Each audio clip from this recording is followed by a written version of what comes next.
100 से अधिक वैज्ञानिकों के इस्तीफों से हिला इसरो। गगनयान मिशन समेत भारत के कई अहम स्पेस प्रोजेक्ट के बीच इसरो में वैज्ञानिकों के लगातार इस्तीफों और वीआरएस ने सरकार की चिंता बढ़ा दी है। इसी को देखते हुए अंतरिक्ष विभाग ने नया निर्देश जारी कर दिया है। अब गगनयान और अन्य महत्वपूर्ण परियोजनाओं से जुड़े वैज्ञानिकों के इस्तीफे या स्वैच्छिक सेवानिवृत्ति वीआरएस को सामान्य प्रक्रिया के तहत मंजूरी नहीं दी जाएगी। हर मामले में अंतिम फैसला अंतरिक्ष विभाग करेगा। गगनयान से जुड़े वैज्ञानिकों के इस्तीफों पर नई रोक। 14 जुलाई को UR Rao satellite centre (URSC) और Vikram Sarabhai space centre (VSSC) जैसे केंद्रों को जारी किए गए मेमोरेंडम में निर्देश दिया गया कि वे ग्रुप ए के वैज्ञानिक और तकनीकी कर्मचारियों के इस्तीफे या स्वैच्छिक सेवानिवृत्ति के अनुरोधों को सामान्य प्रक्रिया के तहत स्वीकार न करें। ऐसे सभी मामलों को संबंधित केंद्र के निदेशक की सिफारिश के साथ अंतरिक्ष विभाग भेजा जाएगा, जहां अंतिम निर्णय लिया जाएगा। दरअसल ये कर्मचारी भारत के प्रतिष्ठित मानव अंतरिक्ष उड़ान कार्यक्रम गगनयान और अन्य महत्वपूर्ण मिशनों से जुड़े हैं।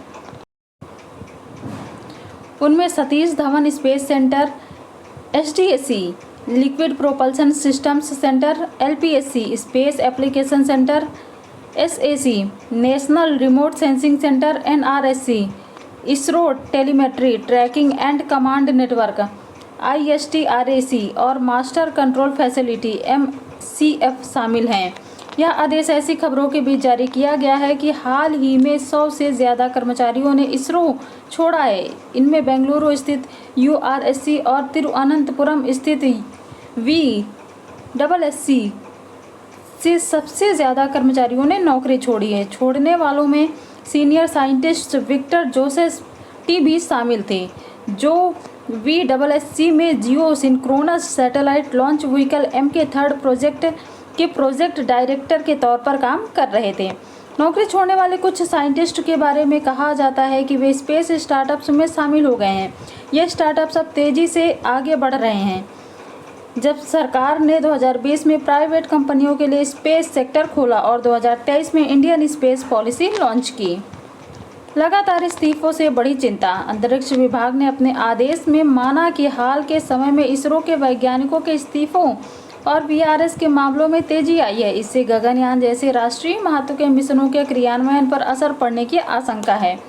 यही वजह है कि सरकार ने 2020 में दी गई उस प्रशासनिक छूट को प्रभावी रूप से वापस ले लिया है, जिसके तहत कई मामलों में केंद्र निदेशक स्वयं इस्तीफे स्वीकार कर सकते थे।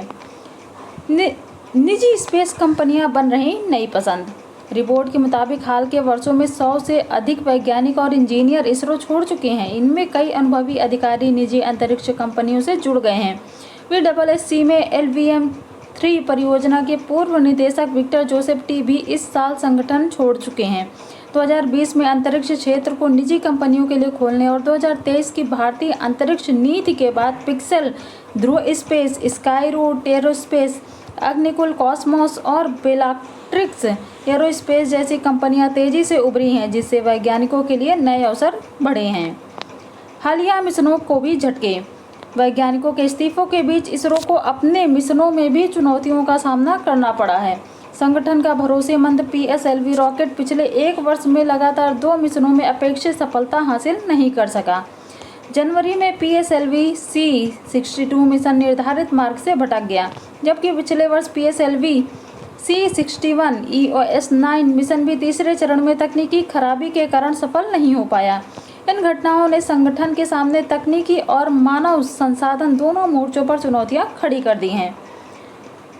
आगे कई बड़ी मिशनों की जिम्मेदारी। इन चुनौतियों के बावजूद इसरो के सामने आने वाले वर्षों में कई महत्वाकांक्षी परियोजनाएं हैं। इनमें गगनयान, चंद्रयान 4, भारतीय अंतरिक्ष स्टेशन और मंगलयान 2 जैसे मिशन शामिल हैं। इन परियोजनाओं को समय पर पूरा करने के लिए अनुभवी वैज्ञानिकों की भूमिका बेहद अहम मानी जाती है। क्या लगेगा इस्तीफों पर लगाम? विशेषज्ञों का मानना है कि केवल इस्तीफों पर प्रशासनिक सख्ती लगाने से समस्या पूरी तरह हल नहीं होगी। यदि इसरो को अपने अनुभवी वैज्ञानिकों को लंबे समय तक संगठन में बनाए रखना है, तो बेहतर करियर ग्रोथ, प्रतिस्पर्धी वेतन, आधुनिक शोध सुविधाएं और निजी क्षेत्र के बराबर अवसर उपलब्ध कराने पर भी ध्यान देना होगा। फिलहाल सरकार का नया फैसला इस बात का संकेत है कि राष्ट्रीय महत्व के अंतरिक्ष मिशनों में अनुभवी वैज्ञानिकों को बनाए रखना उनकी सर्वोच्च प्राथमिकता बन गया है।